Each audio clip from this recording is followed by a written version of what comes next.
धर्मधारा सामाजिक अध्यात्म विचार।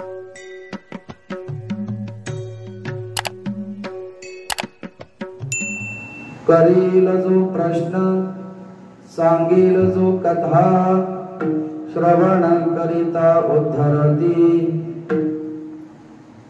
कथा भागीरथी श्रवण जे करती, त्यांचे उद्धरती पूर्वजते। प्रस्तुत प्राप्त स्थळी प्राप्त प्रसंगी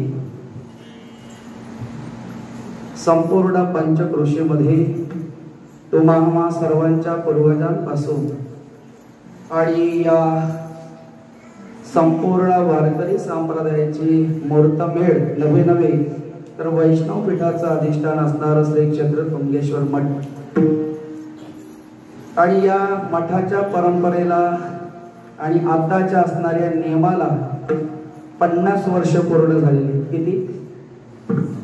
निदान 50व्या वर्षी 50 आहे। मला हे सगळ्यात आश्चर्य वाटलंय।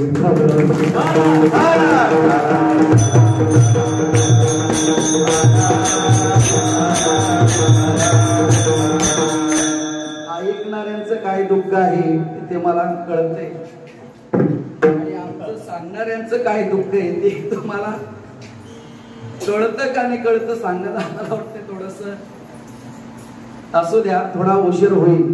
ही परंपरा 50 वर्षाची आहे आणि परंपरेला कुठल्याही प्रकारे या ठिकाणी बाधा येऊ नये म्हणून जरी शास्त्राने तुमच्या बाजूची एक बाजू जरी सांगितली असली तरी आमच्या बाजूच्या कोटी बाजू सांगितल्या। तुमची बाजू जी आहे शतम विहाय भोक्तव्यम, 100 कामे बाजूला ठेवा आधी भोजन करा, हे शास्त्राने सांगितले ते तुम्हाला बरोबर कळते, बरोबर का? पण त्याच्या पलीकडे शास्त्र पुढचं जे आहे तो संसारी जीव आपल्या हिताचं आहे तेवढंच पाहते, बाकीचं डोक्यात ठेवी। शास्त्र आपल्या अंगाने कसं वळेल असं वळवायला प्रयत्न तुम्ही आम्ही सर्वच करत असतो।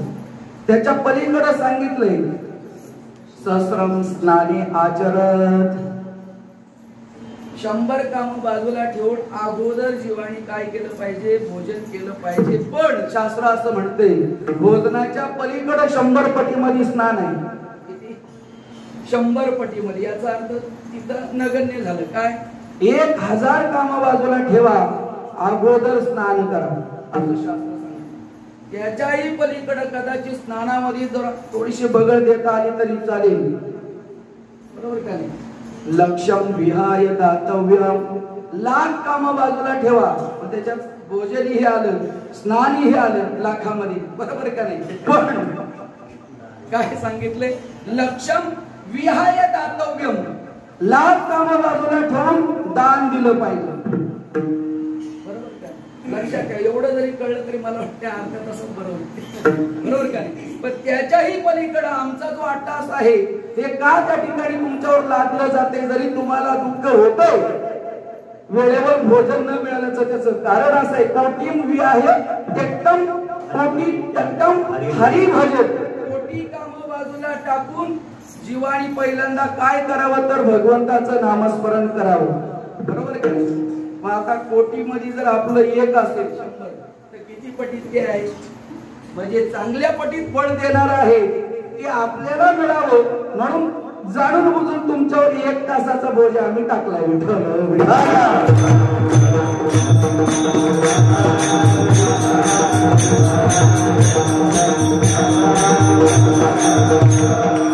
तसं पाहिलं तर आज मला वाटतंय हा सुवर्ण महोत्सवी सप्ताह आहे। याचा अर्थ आपल्या सप्तेला आपल्या साधनेला पंचक्रोशीतील असणाऱ्या सर्व भाविकांच्या या सेवेला दानाला क्रियेला समर्पणाला या ठिकाणी 50 वर्ष याचा अर्थ सोन्याचे दिवस आलेले। 50 वर्ष म्हणजे कसं आहे? सुवर्ण महोत्सव, बरोबर का? धन्य आजी दिन सोनियाचा भला, बरोबर का? आजचा दिन सोन्याचाच आहे, सोन्याचा म्हणजे सुखाचा आहे। मी हे आवर्जून का सांगतो? काही जिम्मेदारी आपल्या परिसराची तुमच्या आमच्या सर्वांच्यावर आहे आणि विशेषत्वाने या परिसराला त्या ठिकाणी धन्यवाद द्यावे थोडे आहे. भले कसं का असू द्या, 50 वर्ष तुम्ही आतापर्यंत ही साधना तुम्ही आम्ही सर्वांनी टिकून ठेवलेली आहे आणि त्यामुळेच तुमच्या आमच्या वाट्याला हा सुखाचा ना सोन्याचा दिवस उजळलेला आहे.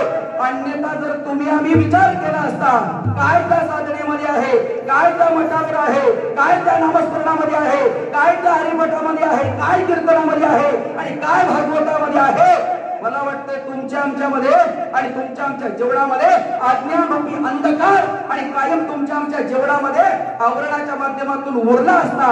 आणि हे जे निघालेत ना आता बाहेर तुम्ही आम्ही सर्व, याचं एकमेव कारण जर काय असेल तर या 50 वर्षाचं फळ आहे. आणि ते फळ तुमच्या आमच्या पूर्वजांनी लावलेलं त्या ठिकाणी काय आहे, हे बीज आहे.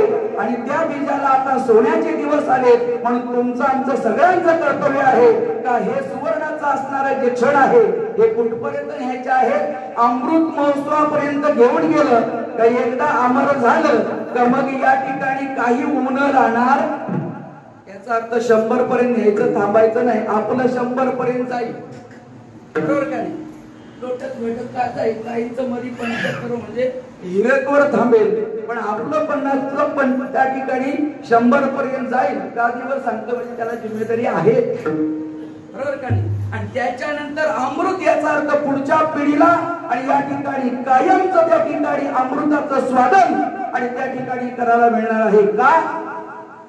तर या ठिकाणी ही कथे जी आहे, या कथेच्या माध्यमातून ज्या वेळेला आणि परीक्षित राजाला ही कथा सांगायच्या वेळेला स्वर्गातल्या देवांना कळालं. काय कळालं, अरे राजा परीक्षित जो आहे हा राजा परीक्षित इतर राजांचं आणि त्या ठिकाणी असणारं वैभव वेगळं आहे आणि राजा परीक्षितच असणारं काय आहे, वैभव वेगळं आहे. भागवतामध्ये त्याचं वर्णन आलेलं आहे. कृष्ण असता धर्म जियाला, याचा अर्थ धर्म कुठपर्यंत राहिला होता, कृष्ण भगवान परमात्मा जोपर्यंत द्वापारामध्ये आणि संघामध्ये होता तोपर्यंतच त्या ठिकाणी धर्म त्या ठिकाणी जागृत राहिला. मागे कळी म्हणे तो पळाला.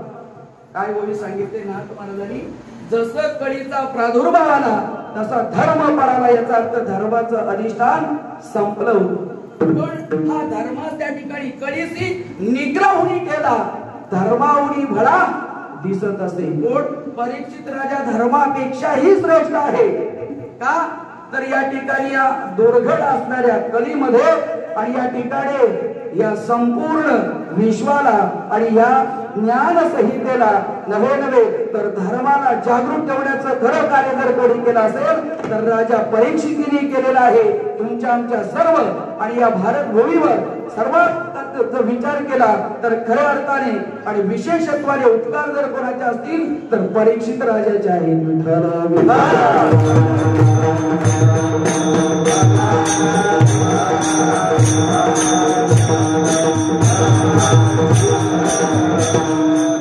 काय उपकार असतील परीक्षित राजाचे.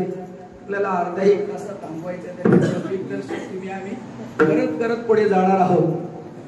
काय उपकार आहेत. कली म्हटल्यानंतर भागवतकार सांगतात कली दोषर निधी, दोषाचा ठेवा म्हणजे काय आहे, कलियुग आहे. ऐका कळेचे मैमान, ऐका कळेचे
ठिकाणी वर्णन केले. ऐका कलेचे मैदान असत्यासी रिझेल जन पापा देते अनुमोदन करते हेळण संतांचे.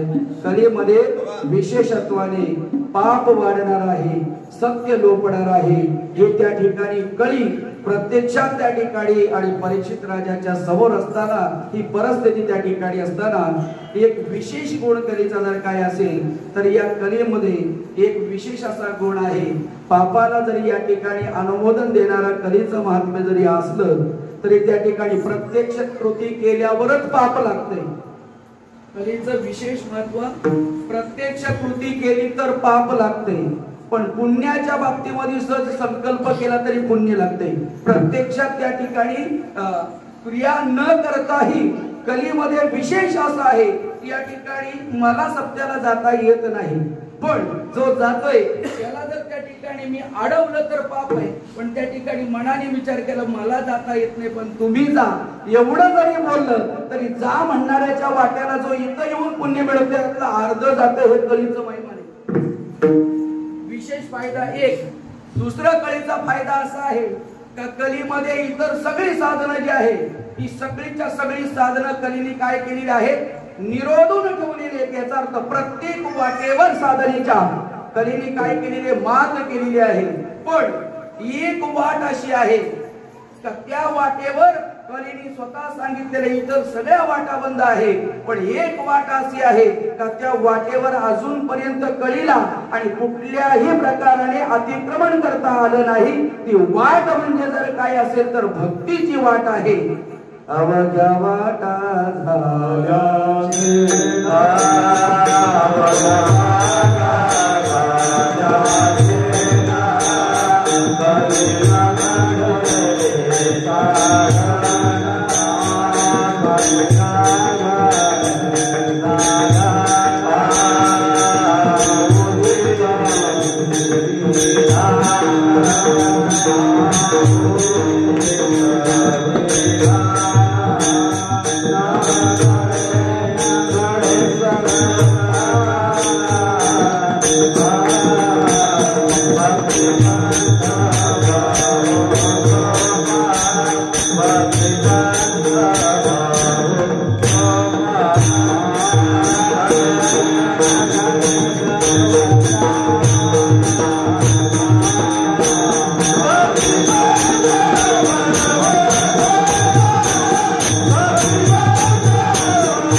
देवापर्यंत जाणाऱ्या सगळ्या वाटा कलेने निरोधून ठेवलेला आहे. तुम्ही प्रत्यक्ष प्रमाणाने तुम्ही शोधू शकता.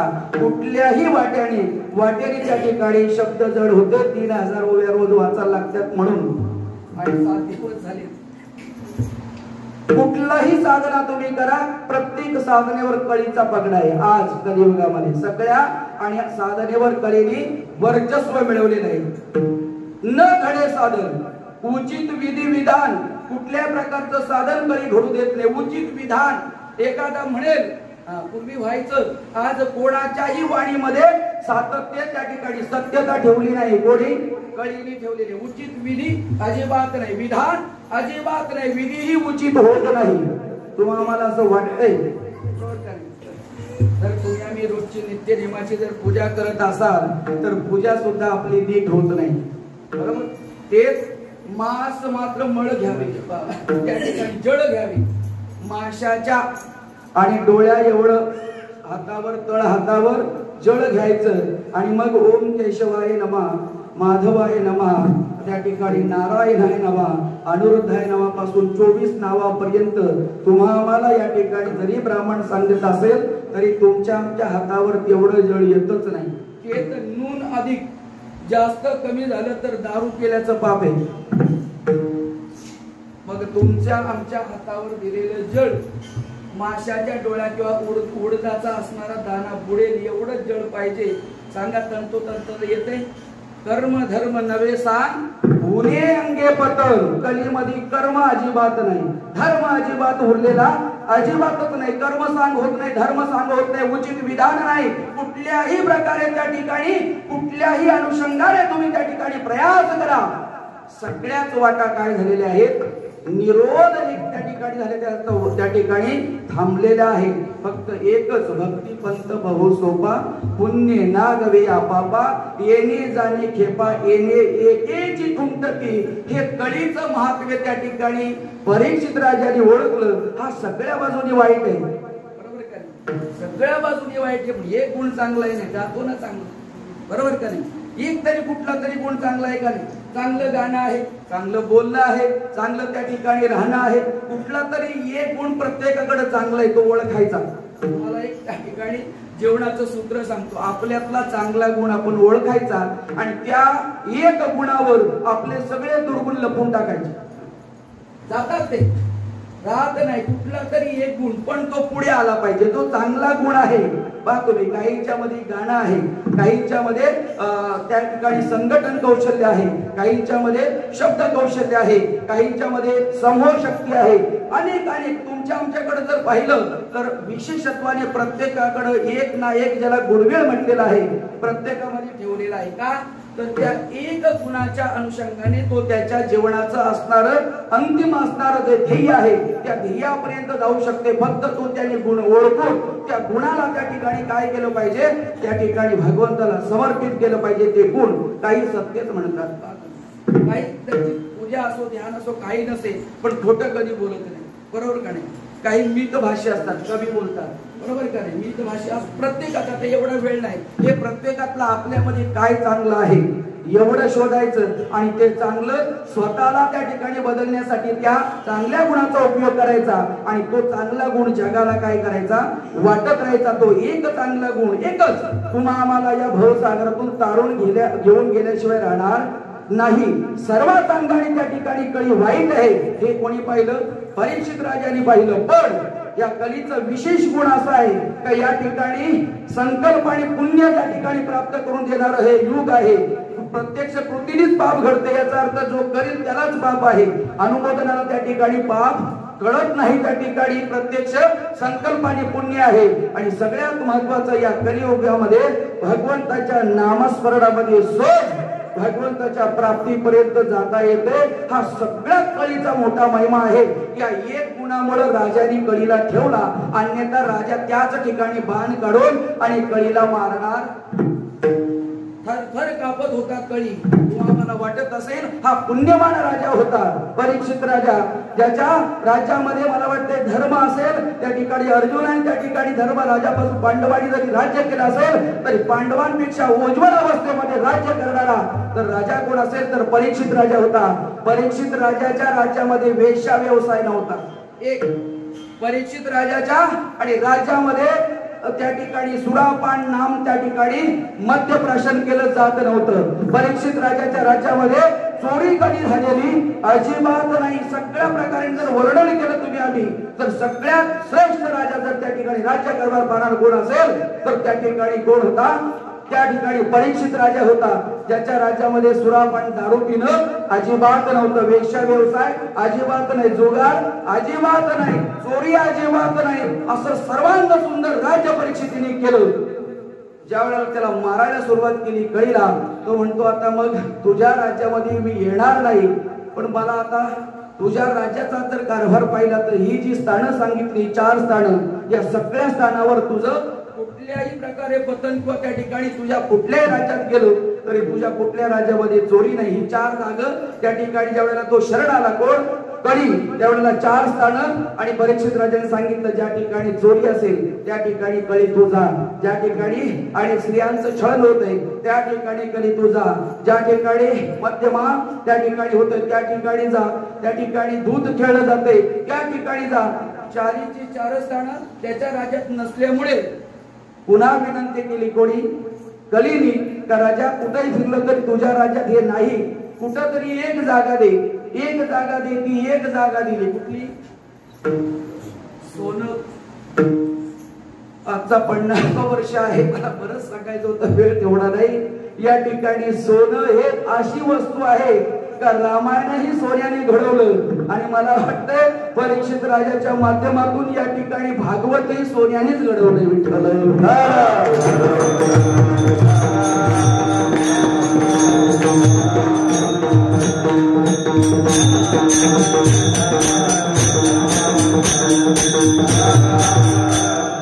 रामायणात तर फक्त सोन्याचा आभास सुवर्ण मृग म्हटलंय, बरोबर का नाही? कांचन मृग ते फक्त त्याच्याने तिथं रामायण घडलं.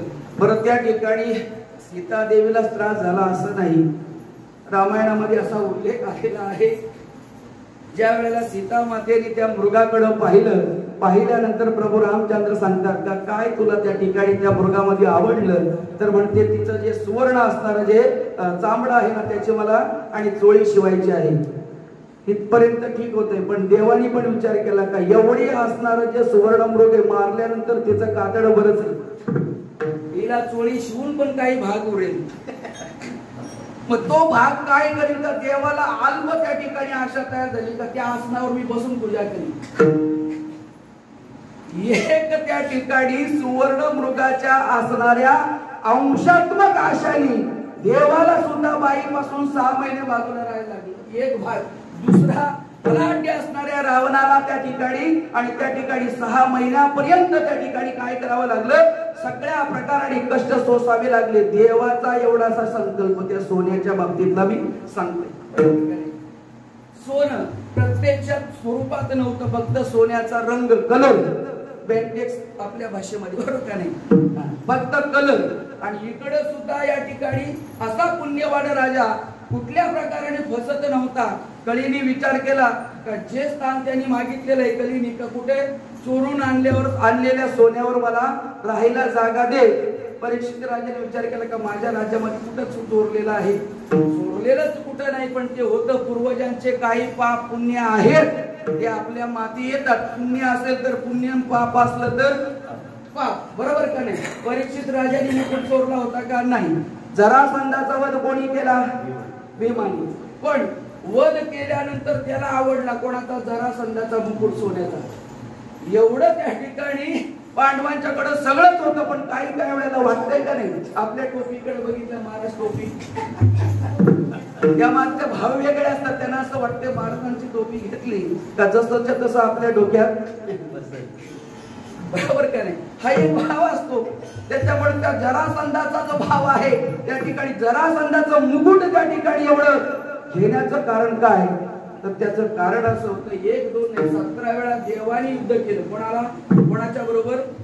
जरासंधाच्या बरोबर 17 वेळा. आपण म्हणतो ना तुला 17 वेळा सांगितलं तरी कळत नाही, याचं कारण तिथून म्हण पडली. किती?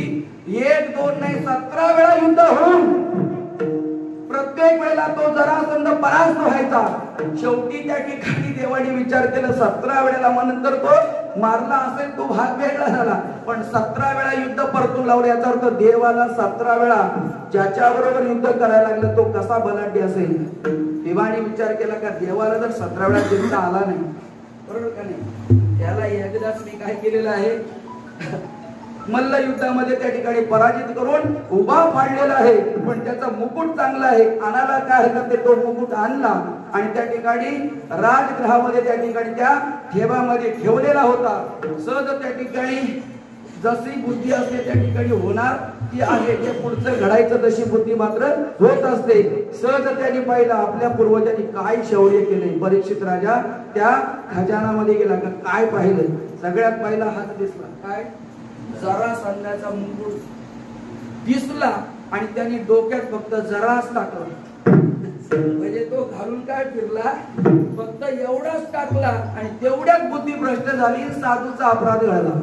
जिथं साधूचा अपराध घडला त्याच क्षणी 7 दिवसावर मरण आलं. मला फक्त विषय एवढा सांगायचा आहे, रामायणामध्ये सहज त्या ठिकाणी आवाज सोन्याचा होता.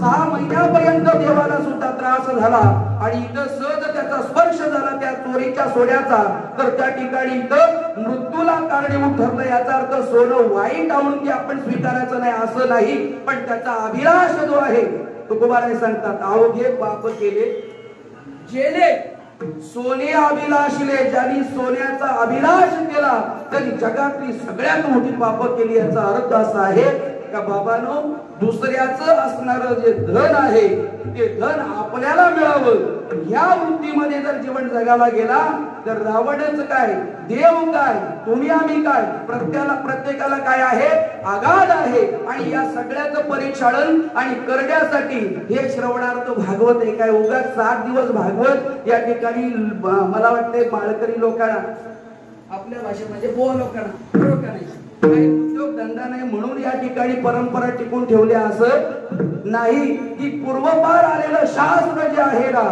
ते शास्त्र जगाच्या उद्धाराला कारणीभूत आहे. आणि तुमच्या आमच्या अल्पशा क्रियेने काय आहे, आतापर्यंत काय आहे त्या ठिकाणी आणि खऱ्या अर्थाने काय आहे तर त्या ठिकाणी सिद्ध आहे. हे का सिद्ध आहे तर स्वतः भगवंतांनी सांगितले इतर शास्त्र जगाच्या बाबतीमध्ये जरी शास्त्र असतील तरी भगवंत आणि संत मात्र या दोन असणाऱ्या शास्त्रांच्या बाबतीमध्ये भगवंताकडे प्रार्थना करतात. गीता भागवत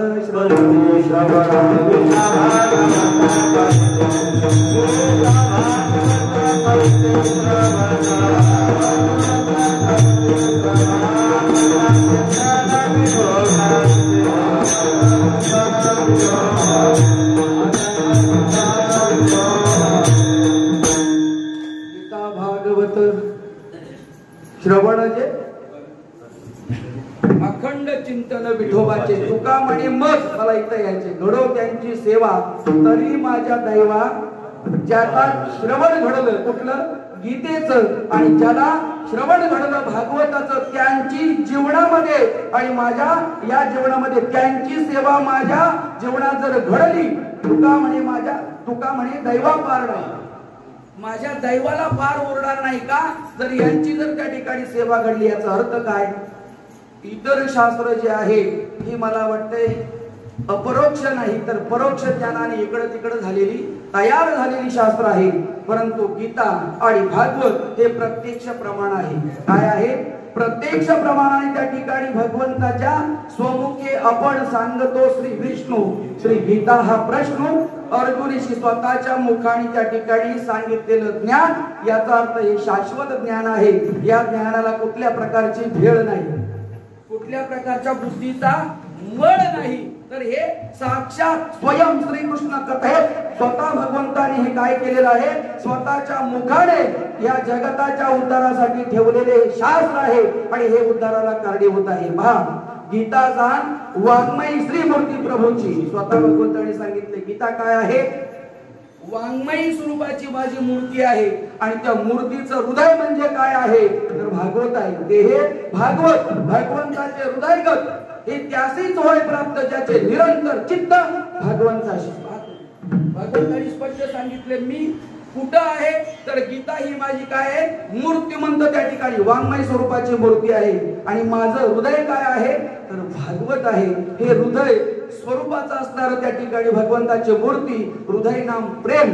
भगवंताचं प्रेम भागवतातून मिळते आणि भगवंताचं स्वरूपाचं अवलोकन त्या ठिकाणी गीतेच्या माध्यमातून मिळते. या दोघांच्या जीवनामध्ये जर तुम्ही आम्ही आस्वाद घेतला मला वाटते तुमच्या आमच्या जीवनाला कृतार्थता प्राप्त झाल्याशिवाय राहणार नाही. म्हणून 8 तासांनी तुमच्या आमच्या या मठावर बाबांनी ही परंपरा का चालवून ठेवलेली आहे तर तुम्ही आम्ही सर्वच या ठिकाणी जर पाहिलं तर तुमच्या आमच्या संसाराचा रहाटगाडा वाहत असताना आणि कुठल्याही प्रकारे बाजूला हा जीव येणार नाही, याचं चित्त बाजूला जाणार नाही, पण निदान याला श्रवण घडावं, कुठलं गीतेचं श्रवण घडावं, भागवताचं श्रवण घडावं. आणि म्हणून हा 50 वर्षाचा आणि 8 तास आहे या ठिकाणी तुमच्या आमच्या उद्धारासाठी आहे. म्हणून तुम्हाला 1 तास आम्हाला दुःख द्यावाचं वाटलं, जरी तुम्हाला दुःख वाटलं तरी त्याच्यात तुमचा उद्धार आहे. विठ्ठल विठ्ठल.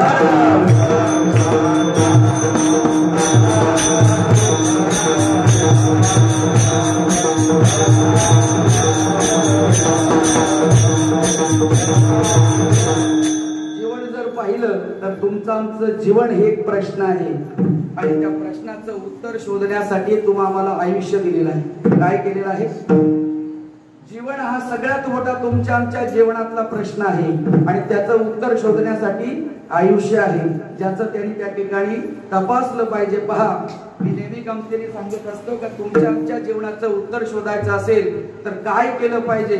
आपलं जीवन मात्र त्या ठिकाणी संसारामध्ये समर्पित केलं पाहिजे. पण समर्पित करत असताना जीवातला जो जीवात्मा आहे तो मात्र तिथं लिंपता कामा नाही, त्या ठिकाणी अडकता कामा नाही. हिशोबाला धरायचा पण मात्र बेरजेत धरायचा.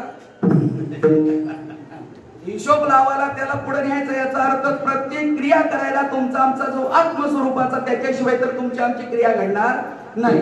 पण मात्र एवढं कळायचं आपल्याला काय याला तिथं अडकवायचं नाही. मी नेहमी गमतीने उदाहरण सांगतो. आध्यात्मिक स्वरूपातलं उदाहरण आहे. काही एका बापाकडे 19 उंट होते. 19 उंट त्या ठिकाणी मरताना त्यांनी सांगितलं का 3 मुलं, 2 मुलं आणि 1 मुलगी मी जाताना याचे समान वाटे झाले पाहिजे. समान मध्ये किती तर त्यांनी सांगितलेल्यानुसार एका जो मोठा आहे कोण मोठा मुलगा जो आहे त्याला 1/2 या उंटापैकी 1/2 उंट गेले पाहिजे. दुसरा जो मुलगा आहे त्याला 1/4 उंट गेला पाहिजे आणि तिसरी जी मुलगी आहे तिला 1/5 उंट गेला पाहिजे. आता हे जर तुम्ही आम्ही शोधायला गेलो, गणित काढायला गेलो तर त्या ठिकाणी 1/2 म्हणजे किती येईल. 19 उंटाचे अर्धे किती होतील, किती 8.5 बरोबर.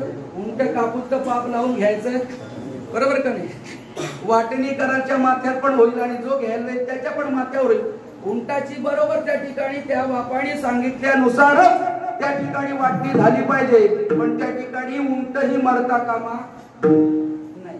आता सगळेच प्रकारचे त्या ठिकाणी हा प्रश्नच आहे का नाही. सगळ्यांचा त्या ठिकाणी पंच आले सगळंच त्या ठिकाणी आणि शोधाशोध करतात. गणित काय त्यांना सुटत नाही.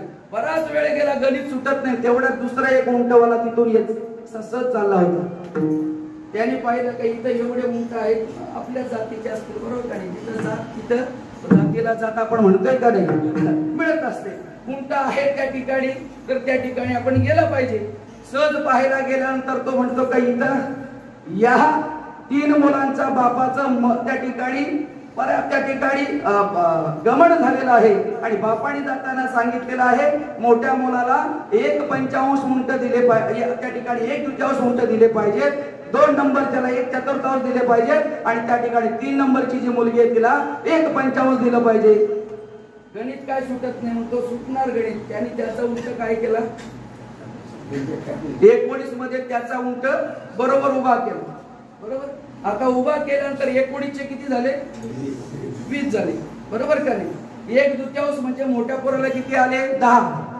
1/2 20 चे अर्धे किती 10 बरोबर का नाही. 1/4 म्हणजे दुसऱ्याला किती आले 4×5 20 किती झाले 5 आले आणि मुलीला किती 1/5 म्हणजे 4×5 पुन्हा 5×4 आपण म्हणतोय का नाही किती आले 4 किती झाले 19 बरोबर तिघांना गेले. उरला ज्याचा उंट तो बोलतो माझा फक्त हिशोबाला धरला होता. काय केला होता गणित सोडवायला फक्त माझा ठेवला तो त्याचा उंट घेऊन गणित सुटलं का नाही.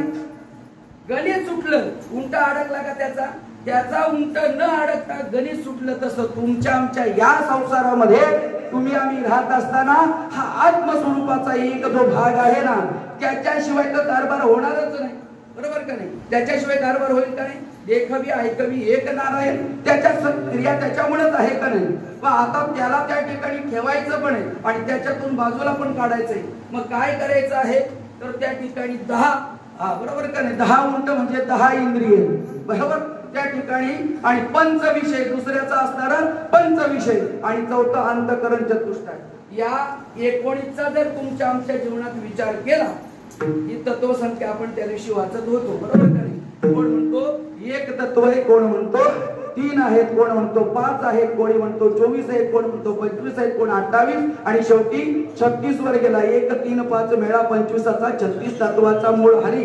असे पण विषय इथे चालतात. तुम्हाला असं वाटायला नको का इथं काय चालतंय. आपला उंट बाजूला काढायचा याचा अर्थ आत्मस्वरूपाने आपण काय व्हायचं आहे बाजूला निघायचं आहे. पण शरीराचा कारभार जोपर्यंत शरीराची मर्यादा आहे आयुष्याची तोपर्यंत याचा व्यवहारही सुरळीत झाला पाहिजे. वाटण्या पण बरोबर झाल्या पाहिजे. वाटण्या बरोबर होण्यासाठी 10 इंद्रियांचे त्या ठिकाणी असणारा जो कारभार आहे ना हा 10 इंद्रियांचा कारभार त्या ठिकाणी तिथं व्यवस्थित लागला पाहिजे. कोणाच्या अनुषंगाने तर त्याच परमेश्वराच्या अनुषंगाने लागला पाहिजे. डोळे तुम्ही घ्या रे सुख पहा विठोबाचे बघ. या सगळ्या क्रिया जर पाहिल्या 10ची 10 इंद्रिय तिथं लावली तर त्या ठिकाणी गणित अडकणार नाही. पंच विषय शब्द स्पर्श रूप रस आणि गंध बरोबर का. प्रत्येक विषय एक बाजूला सुख देतोय दुसऱ्या बाजूला दुःख देतोय. पहा तुम्ही शब्दाची व्याप्ती निंदा आणि स्तुती बरोबर का. एक शब्द काय देतो निंदा त्या ठिकाणी जगतामध्ये प्रकट करतो आणि दुसरा काय करतो दुःख देतो. एक स्पर्श गालाला सहज त्या ठिकाणी हात लावला मृदू गाल असेल तर आनंद वाटते तोच गाल जोरात लागला तर बरोबर का. वपुचिनी सांगे कारण संतोष केला. या ठिकाणी जर इंद्रियांचं पाहिलं विषयाचं पाहिलं तर एक स्वरूप काय आहे सुखाचं आहे आणि दुसरं स्वरूप काय आहे दुःखाचं आहे. मग त्या ठिकाणी सुख दुःखे समे कृत्वा लाभा लाभो जया जयो. या स्थितीमध्ये तुम्ही आम्ही जर जीवन जगलं तर या पंच विषयाची बाधकता होणार अजिबात नाही. उरले 4 अंतःकरण चतुष्टयामध्ये कोण राहिले मन बुद्धी चित्त आणि अहंकार बरोबर का नाही. हे महत्वाचे. मुलीला दिलेले घोडे चांगले बरोबर का नाही उंट चांगले. कुठलं मन त्या ठिकाणी बुद्धी चित्त आणि अहंकार या चारांचा जर तुम्ही आम्ही जीवनात जर विचार केला तुकोबाराय सांगतात वायाम मन नरोबाराय सांगता वायाम मन हे नाव एरवी कल्पनाची साव्य जयाचे नि संगे जीव दशा वस्तुशी. जीवाला जीव दशाला आणायला कारण कोण आहे मन बरोबर. आणि जीवाची जीवदशा संपुष्टात आणायला कारणीभूत कोण आहे मन. एवं कारणम बंध मोक्षया. मन एवं मनुष्याला कारणम बंध मोक्षया. मनुष्याला बंधाला नाम जीवाला जन्माला घालायला कारण ही मन आहे आणि या जीवनातून सोडवायला कारण ही काय आहे मन आहे. तू मन हे मीच करी माझी भजनी प्रेम धरी सर्वत्र नमस्कारी मज एका ते. या स्थितीमध्ये जर त्या ठिकाणी राहिलं मला वाटते त्या उंटाला न्याय बरोबर मिळाला. मन मनपणामध्ये न ठेवता मन करारे प्रसन्न सर्व सिद्धीचे कारण. मोक्ष अथवा बंधन मनाचे कारण तुकोबाराय सांगतात. मोक्षालाही कारण मन आहे आणि बंधालाही कारण मन आहे. व्यवहार फक्त बदलायचा आहे. कुठं जो बांधून ठेवणारा व्यवहार आहे तो थांबवायचा मनाच्याकडनं होणारा आणि जो सोडवणारा व्यवहार आहे त्या ठिकाणी काय करायचा व्यवहार तोच आहे. क्रिया तीच आहे भक्ती तीच आहे भाव तोच आहे. फक्त तुमची आमची गल्लत अशी झालेली आहे. नेमका परमार्थ म्हणजे काय मोठा प्रश्न आहे. आतापर्यंत परमार्थ म्हणजे काय आणि त्याला घाबरून असे तरुण मंडळी येतच नाही. त्यांना वाटतं मोठं काहीतरी काय एकदम सोपी क्रिया आहे काय त्याच्यात अडचण नाही. जे प्रेम संसारावरच आहे का नाही प्रेम ही क्रिया आहे. तीच क्रिया कुठे वळवायची आहे इकडे वळवायची. तिकडे ठेवली तर काय करते पुनरुपी जननम पुनरुपी मरणम जठरी शयनम पुन्हा पुन्हा 184 पुन्हा पुन्हा फेऱ्यामध्ये अडकवते. इकडे ठेवलं तर काय करते सोडवते बरोबर. एक क्रिया झाली मनाची.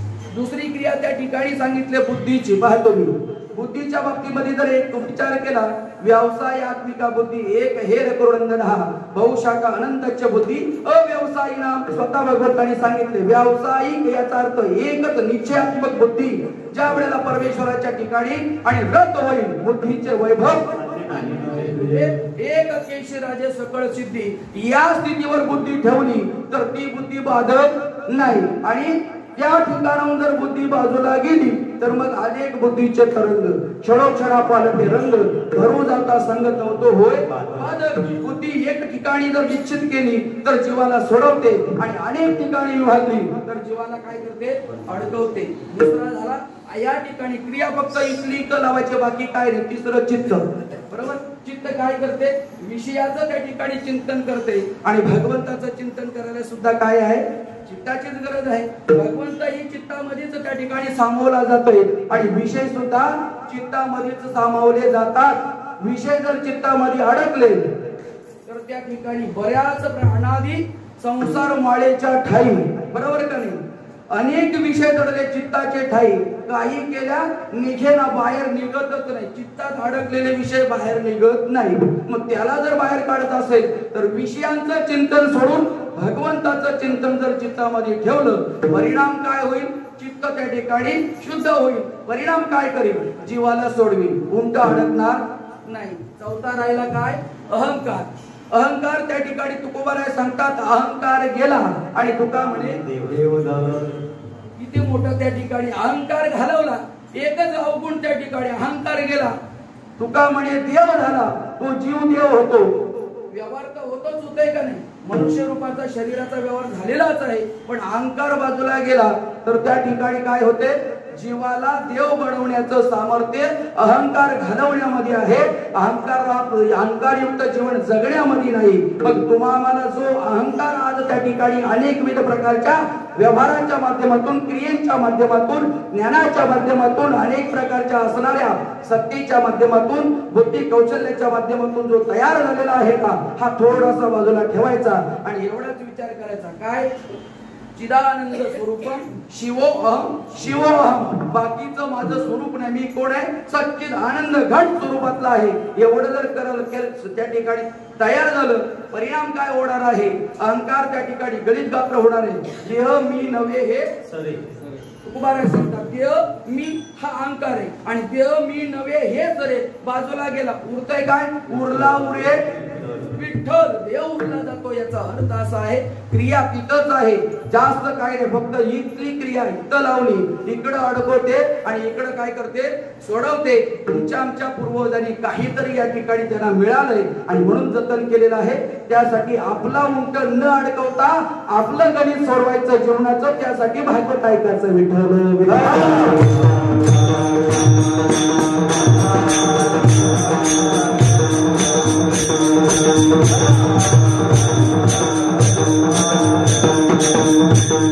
एक नाही, प्रत्येक शास्त्र जे निर्माण झालेलं आहे त्या प्रत्येक शास्त्राला प्रश्न आणि उत्तर आहे.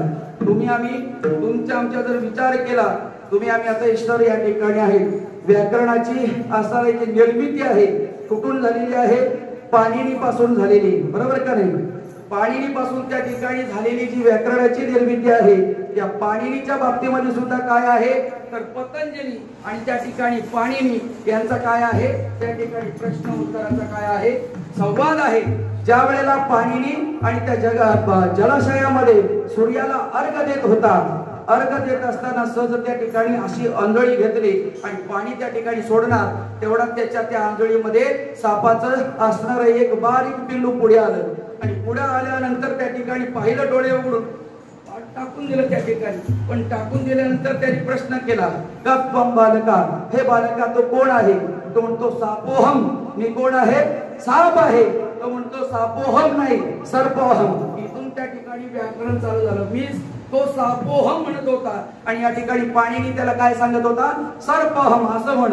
इथून प्रश्न उत्तर, इथून व्याकरण झालं. व्याकरण याती चोकडा एक आत्मज्ञानी पुढा जात्यान दुधायचा. हे जरी असलं तरी व्याकरण तुमच्या आमच्या दृष्टीने हे शास्त्र समजण्यासाठी सगळ्यात महत्वाचं आहे. त्या असणाऱ्या शास्त्राचं पतंजलीच्या माध्यमातून त्या ठिकाणी आणि जी निर्मिती झालेली आहे ना योग शास्त्राची, त्या योग शास्त्राच्या त्या ठिकाणी पतंजलीचे उपकार आहेत. एक तर त्या ठिकाणी योगाच्या माध्यमातून आणि दुसरे व्याकरणाच्या माध्यमातून आणि तिसरे त्या ठिकाणी यज्ञिक असणाऱ्या क्रियेच्या माध्यमातून जर पाहिलं तर शरीराच्या शुद्धीसाठी योग, त्या ठिकाणी परमेश्वराच्या प्राप्तीसाठी योग आणि तुमच्या आमच्या व्याकरणाच्या शुद्धतेसाठी योग. हा जर कोणी दिला? प्रश्न उत्तरातून त्या ठिकाणी तयार झालेला आहे. प्रत्येक क्रिया, प्रत्येक असणारा जो विषय आहे जगतामध्ये, जे जे शास्त्र तयार झाले, एकाने प्रश्न केलाय आणि एकाने त्याचं काय दिलेलं आहे? उत्तर दिलेलं आहे. पहा, ज्या वेळेला शरशय्येवर भीष्म आणि पडला होता त्यावेळेला हा राज्य कारभार कसा करायचा किंवा जीवनाचा उद्धार कसा करायचा, त्यावेळेला श्रुत्वान धर्मान शेषनम पावनानिच सर्विषा युधिष्ठिरा शांतनो पुनरेवा भाष्यते. हे त्या ठिकाणी गेल्यानंतर किम एकम दैवतम लोके किम वाप्य एकम परायणा किम जपन उच्चते जन्मपुर जन्म संसार बंधन हात. त्या ठिकाणी धर्माने प्रश्न केला कोणाला? युधिष्ठिर महाराजाला. हे महाराज, तुम्ही तर त्या ठिकाणी सर्व ज्ञाती आहात, मला आता राज्य कारभार करायचा आहे, पण या ठिकाणी जीवाच्या उद्धाराला कुठला जप कारणीभूत आहे, कुठलं कर्म त्याला उपयोगाचं आहे, कुठल्या असणाऱ्या अडचणीतून त्याचा उद्धार होणार आहे. त्यावेळेला त्यांनी सांगितले, देव देव अनंत पुरुषम तो नाम सहस्रेन, 1000 दिव्य सहस्र नामाची आणि त्या ठिकाणी उत्पत्ती झाली. प्रश्न 2, उत्पत्ती 1000. प्रश्नातूनच त्या ठिकाणी काय झालेलं आहे? वाङ्मय तयार झालेलं आहे. सहस्रनामाचं त्या ठिकाणी वाङ्मय तयार झालं. जे म्हणतो ना विष्णू सहस्र दिव्य सहस्रनाम, ज्याच्या जीवनामध्ये ते दिव्य सहस्रनाम नित्य येते, मला वाटते त्याच्या जीवनातला आनंद तुम्ही आम्ही पहा. तुमच्या आमच्या जीवनामध्ये आनंद नांदण्याचं कारण आम्हाला त्यावेळेला कळत नव्हतं, पण 52 दिवस या ठिकाणी आहुती पडली, बरोबर का नाही? 52 दिवस या ठिकाणी जी आहुती पडली ती दिव्य सहस्त्रनामाची पडली आणि दिव्य सहस्त्रनामाची पडल्यानंतर अवतीभोवती जेवढं काही किलबिश होतं ते सगळं बाजूला गेलं आणि दिव्यता प्राप्त झाली. त्याचा अनुभव तुम्हाला त्या ठिकाणी प्रत्यक्षात साधना करत असताना मिळाला. हे साधक तुम्ही आम्ही पहा 50 वर्षाच्या परंपरेमध्ये तुम्ही आम्ही कुठं झोपतो, मंडपात झोपतोय का नाही? किती उकडतंय, किती पाऊस, सांगा. एखाद्या विंचवाने कधी दंश केला? एखादा उंदीर कधी तुम्हाला चावला का? त्या ठिकाणी तुमच्या आमच्या या सगळ्या असणाऱ्या परिसरामध्ये 50 वर्षाच्या परंपरेमध्ये एकही कुठल्या प्रकारची बाधकता काय येत नाही. याचं कारण या ठिकाणची साधना सिद्ध आहे आणि ती साधना तुमच्या आमच्या या असणाऱ्या साधकांच्या क्रियेला नेहमी सांभाळत असते. साधक निघून जाय मागे पावलांची ओळ आहे ते तर ठाई ठाई जोडे आणि मागे त्या ठिकाणी ज्ञानेश्वर महाराज सांगतात हे प्रत्यक्षात प्रमाण आहे. आणि म्हणून तुमच्या आमच्या परिसराला अजूनपर्यंत धर्माचं काय आहे अनुष्ठान आहे. बाकीच्या परिसरामध्ये सर्वांगाने त्या ठिकाणी कलह चालू झालेला आहे, पण तुमच्या आमच्या या परिसरामध्ये फक्त शाब्दिक कलह असेल पण अंतःकरणातून कलह नाही. अंतःकरणातून कलह असता तर 50 वर्षापर्यंत परंपरा चालली नसते. ही अबाधित परंपरा आहे आणि अबाधित राहणार आहे. याचं कारण का या ठिकाणी सिद्ध पुरुषाचा वरद असतं. तुमच्या आमच्या सर्व पंचक्रोशामध्ये असणाऱ्या नव्हे तर साधक वर्गामध्ये असणाऱ्या प्रत्येक साधकाच्या जीवनामध्ये तो आणि त्या ठिकाणी मुक्तिबंधन नांदत आहे. आणि म्हणूनच काय आहे अनुभव आहे. विठ्ठल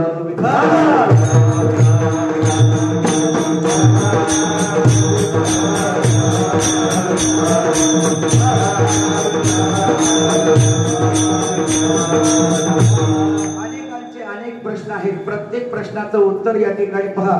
आणि मला नेहमी शोधायची त्या ठिकाणी एक चिकित्सा असते, त्याच्यामुळे मी शोधतोय. काही ना ते जड जात आहे ऐकायला, पण माझा नाईलाज आहे. ऐकाल तर उद्धाराल, नाही ऐकाल तर त्याचा मी गॅरंटी घेत नाही. कारण मला सुद्धा या परिसरात मी जन्माला आलेला आहे. येतो कळवळा बनवून या. एवढा आरडाओरड करायची काय गरज आहे? 7-7, 8-8 दिवस आम्हाला सुद्धा बरोबर का नाही? कुठल्याही प्रकारे त्या ठिकाणी काही नसताना थांबायची काय गरज आहे? परंपरा बाबांची आहे, ती अविरतपणे शुद्ध परंपरा आहे आणि ती तुमच्या आमच्या पूर्वजांनी सांभाळली. कशी सांभाळली ही सगळी मंडळी सांगत आहे या ठिकाणी का पानं टाकून ही परंपरा सांभाळलेली आहे. बरोबर का नाही? मग आता पानं टाकून जर परंपरा सांभाळलेली आहे मग आता लादीवर लाज का वाटते? जर पानं टाकून परंपरा सांभाळले तर तुमच्या आमच्या या आजच्या नवीन पिढीचं कर्तव्य आहे जशी असेल तशी परंपरा ही तुम्ही आम्ही या ठिकाणी आणि ती सांभाळली पाहिजे. या परंपरेचं वैभव तुम्हाला सांगतोय. तुमच्या आमच्या पूर्वजांचा उद्धार तर होणारच आहे, पण तुमच्या आमच्या पिढीला कुठल्या प्रकारे अधर्माची ग्लानी लागणार नाही. पण शुद्ध असणाऱ्या मठाची परंपरा तुम्ही आम्ही सर्वांनी आतापर्यंत जोपासलेली आहे. पुढे ही अशी जोपासा ही माझी प्रार्थना आहे.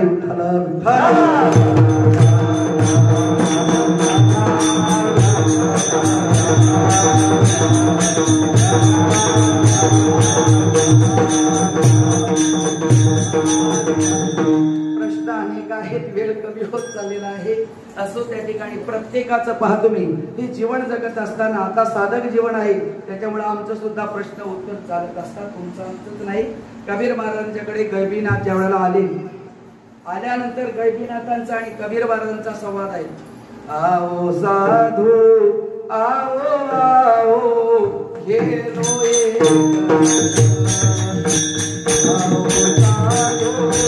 आओ आओ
कौन भूमि से भारी कौन है काजल से कौन है काजल से प्यारी कौन है अगनी से भारी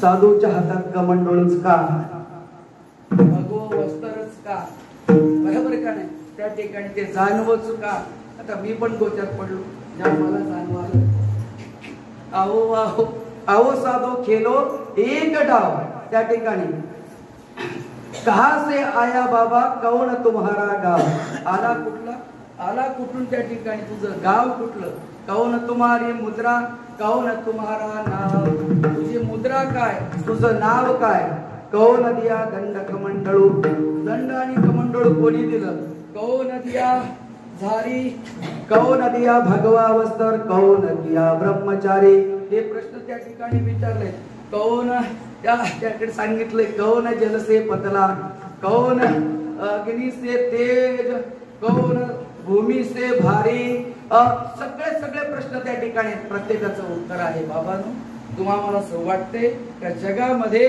प्रश्न उत्तर आणि हे सगळं तयार झालेलं आहे शून्य हमारा निर्शून्य हमारा कहा से आया बाबा कौन हमारा गाव निरशून्य से आया बाबा शून्य हमारा गाव अलग हमारा नाम त्या ठिकाणी त्या साधूंनी सांगितले मन हमारे मुद्रा मुद्रा काय मन हमारी मुद्रा अलग हमारा नाम कौन दिया दंड कमंडलो शंकर दिया दंड कमंडलो ब्रह्मा दिया झारे विष्णू दिया भगवा वस्त्र गुरु मुख से ब्रह्मचारी सगळ्या प्रश्नाची उत्तर त्या ठिकाणी कैबीनाथ आणि असणाऱ्या कबीर महाराजांचं मला फक्त विषय एवढा मांडायचा आहे का प्रत्येक जगतामध्ये जे ज्ञान आज प्रगट आहे हे प्रश्न उत्तरातून काय आहे पुढे आलेलं आहे प्रश्न उत्तर त्या उच्चारला आणि त्या ठिकाणी त्याचं उत्तर शास्त्र तयार झालेलं आहे मग त्या ठिकाणी देवहूतीच्या बाबतीमध्ये आणि सांख्यशास्त्राची उत्पत्ती झाली सगळे शास्त्राचे 6 शास्त्र असतील 18 पुराण असतील वेदांच्या माध्यमातला फक्त वेद अपौरुषेय आहे त्या ठिकाणी त्या ज्ञानाला जगतामध्ये आणि त्या ठिकाणी प्रस्तावित करत असताना प्रश्न उत्तराचा हा त्या ठिकाणी काय आहे हा संपूर्ण व्यवहार आहे या ठिकाणी नैमिषारण्यामध्ये असणारा निमजयंती संवाद आहे आणि त्या ठिकाणी इतर ऋषींच्या माध्यमामध्ये त्या ठिकाणी प्रश्न उत्तर आहे पुन्हा 9 जे आहेत त्या ठिकाणी 9 प्रश्न आहेत वसुदेव आणि त्या ठिकाणी जे 9 सांगितले हरी अंतरिक्ष त्या ठिकाणी प्रबुद्ध पिपलाय कार भाजन जे पुढे नवनाथ झाले यांच्या बाबतीमध्ये या ठिकाणी 9 प्रश्न आहेत सुरुवातीला या ठिकाणी आणि जर विचार केला तर त्या ठिकाणी परीक्षित राजांनी सुद्धा ज्या वेळेला शुक महर्षी आणि पुढे आल्यानंतर त्या ठिकाणी शुक महर्षींनी सुद्धा परीक्षित राजांनी सुद्धा शुक महर्षीला त्या ठिकाणी काय केलेला आहे प्रश्न केलेला आहे आणि तो प्रश्न असा आहे का त्वम चिंतया मी कोणाचं त्या ठिकाणी चिंतन करू त्या ठिकाणी अथवा त्या ठिकाणी मनन कोणाचं करायचं चिंतन कोणाचं करायचं या विपरीत किंवा याच्या वेगळं असं अनेक प्रश्न त्या ठिकाणी परीक्षित राजाचा आहे आणि त्या परीक्षित राजाच्या आणि प्रश्नाला उत्तर म्हणजे आजचं भागवत आणि आजच्या अभंगाचं प्रथम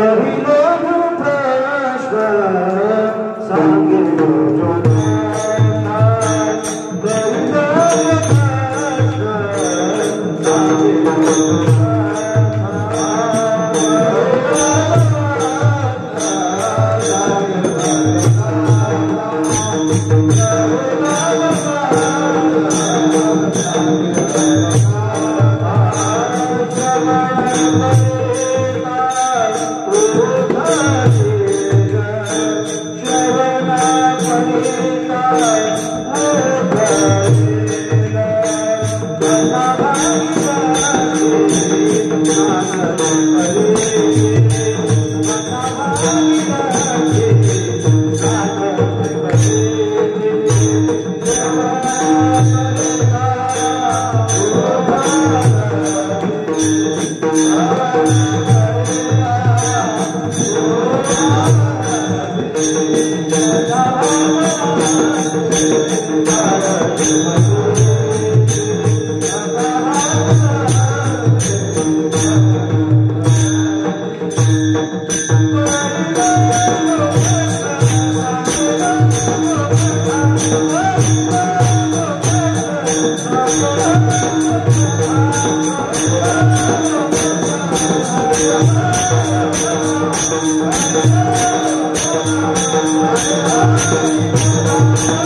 सांगेल जो कथा, प्रश्न करणाऱ्याचा प्रश्न आहे, कथा सांगणाऱ्याचा त्या ठिकाणी तोही त्या ठिकाणचा भाग आहे, पण आपला मात्र त्या ठिकाणी अनायासे पाहिजे.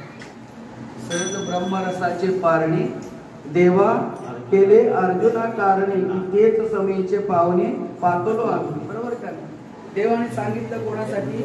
अर्जुनासाठी ते भोजन ठेवलं होतं, पण तुम्हाला सहज त्या ठिकाणी उद्धाराला जसं कारणीभूत ठरलं तसं प्रश्न परीक्षितीचा आहे आणि उत्तर कोणाचं आहे? तर त्या ठिकाणी शुक महर्षींचा आहे. पण आपला फायदा काय? श्रवण करिता उद्धरते.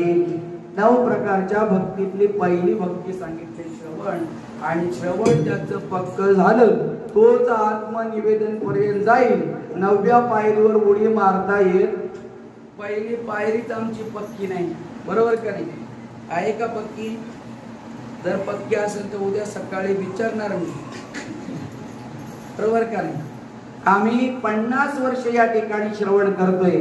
50 वर्षातून एकही त्या ठिकाणी भागवताचा मला वाटतं एक प्रश्न कुठं आहे, उत्तर किती कुठे आहे, या भागवताची लक्षणं किती आहे, सहज त्या ठिकाणी वसुदेवाचे प्रश्न किती आहे, त्या ठिकाणी उत्तर देणारे 9 ते कुठून आले, ऋषभाचे पुत्र किती आहे, या ठिकाणी असं पाहिलं तर 12 स्कंदामध्ये सगळा असणारा हा काय आहे? संपूर्ण भगवंताचं हृदय त्या ठिकाणी ओतलेलं आहे. मला वाटते 50 वर्षात निदान एखादा तरी विषय पाहिजे, म्हणून गमतीमध्ये आम्ही बसलो का ते माहीत व्हावं म्हणून आम्ही सहज सांगतोय. पण सांगत असताना कथा सांगतोय, आणि हे तुमच्यावर 1 तास लागलं हे याच्यासाठी का पुढे काहीतरी आपल्यामध्ये बदल व्हावा म्हणून त्या ठिकाणी लागले. अन्यथा मला पण कुठल्या प्रकारचा काही तुम्हाला त्या ठिकाणी पोटाला मारून आनंद उद्धार तुमच्या आमच्या जीवनामध्ये व्हावा ही कळकळ आहे. श्रवण करिता उद्धरती कथा भागीरथी श्रवण जे करती त्यांचे उद्धरती पूर्वरती. एक फायदा असा नाही तुम्ही आम्ही श्रवण केलं तर फायदा तुमचा आमचा उद्धार आहे, पण पूर्वज जर कुठे गटांगल्या खात असतील त्यांचा सुद्धा उद्धार या श्रवणाने आहे. एवढं महात्म्य कुठं आहे? म्हाताऱ्याने केलं नाही म्हणून आपण करायचं नाही असं नाही, आपण केलं पाहिजे. बरोबर का नाही? का कदाचित म्हातारा जर आपला कुठं अडकलेला असेल तर या पुण्याच्या बळावर तो सोडवणार आहे. आणि पुत्र त्यालाच म्हणतात पुन नाम त्रायती. इथे पुत्र जे 28 नरक सांगितले त्या 28 नरकापैकी पुन नामक एक जे नरक आहे त्यामध्ये पितरांचं पतन होते. त्यामधल्या असणाऱ्या पितरांना उद्धारासाठी तुम्ही आम्ही हे सगळं करतोय ना. पितर अमावस्याला पित्र घालून काय होत? ते घालायचे नाही असं नाही, घातली पाहिजे. पण खऱ्या अर्थाने तिथून जर तारायचं असेल तर त्या ठिकाणी कथा भागीरथी श्रवण जे करती त्यांचे उद्धरती पूर्वजते. पुन्हा त्या ठिकाणी भागीरथी स्नाना श्रम लागे फार आणि करावे एकाग्र मन येते. काही ना अशी शंका आली भागीरथी म्हणजे गंगा, तर त्याचाही त्या ठिकाणी नामदेव महाराज सांगितलं गंगेचं स्नान याचा अर्थ ही काय आहे, ज्ञान गंगा आहे आणि ती सुद्धा काय आहे, जळगंगा आहे. जळगंगामध्ये बुडल्यानंतर त्या ठिकाणी उद्धार आहे आणि इथं मनाने बुडी दिली, श्रवणाने या ठिकाणी त्या ठिकाणी बुडी दिली तर इथं काय आहे, उद्धार आहे. इथं मन एकाग्र करायचंय, तिथं फार श्रम आहे. ही मोठी नदी पाहून आपण आंघोळ करायची सोडून दिली, बरोबर का नाही? एरवी धडाधड उड्या टाकतोय ना पण आता थोडी वाढली तर मग आता इथं 7 दिवस इथं बुडी देऊन थांबलो का नाही आपण, गरम पाण्याचं का होईना आपण इथं थांबलो का नाही? त्या गंगेची भीती आहे, बुडल्याशिवाय राहत नाही. बुडवणार होतं त्या ठिकाणी, किती तरणपात त्या ठिकाणी केलं तरी, पण ही मात्र न बुडता त्या ठिकाणी तारणारी जर त्या ठिकाणी गंगा कुठली असेल तर ही भागीरथी आहे. इथं श्रम आहे, इथं एकाग्र मन करून त्या ठिकाणी उद्धार आहे. या पलीकडे त्या ठिकाणी भागवत काय म्हणत नाही. नामदेव महाराज शेवटच्या चरणात सांगतात नाम म्हणे ऐसे भोळे भागवत, नाम म्हणे ऐसे भोळे भागवत, नाम म्हणे ऐसे भोळे भागवत, नाम म्हणे ऐसे भोळे भागवत, नाम म्हणे ऐसे भोळे भागवत, नाम म्हणे ऐसे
ईश्वर